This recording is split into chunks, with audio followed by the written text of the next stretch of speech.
Hi, this is Maria. I'm going to show how to download files from Etsy. They do not download from the Etsy app, so we're going to go to Safari.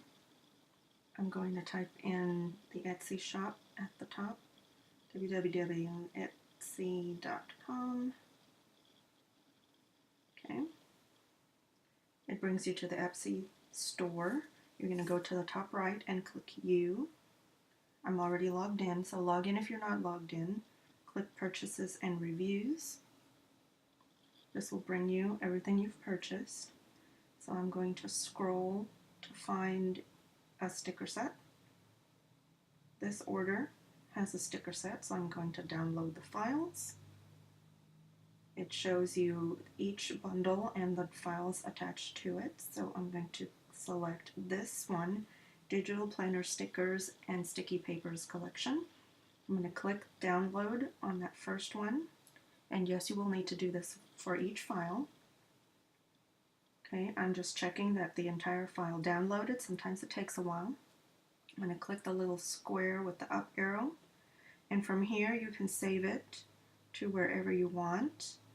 I find that save image is the easiest. It puts your image straight into the camera roll.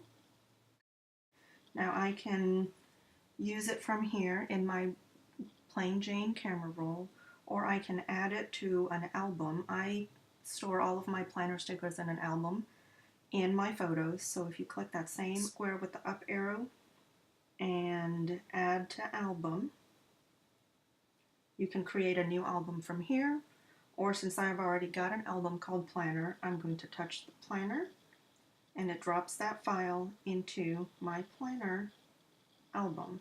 I'm going to click Albums, Planner, and it is at the very bottom of this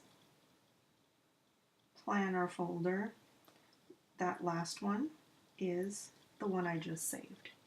Okay, so I can go into Goodnotes, long press, image, photos, and find that last one I just saved, tap and crop, and select out the image that you want from that sticker set.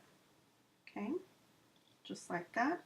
If you have an iPad Pro, you can bring your photos up from the bottom, put it on the side, and drag and drop this way. See, I have all of my planner stickers all together here. And again, you do the same thing. Tap and crop, and just select out the item that you want and drop it into Goodnotes. Okay, that's how I do it. Thanks for watching.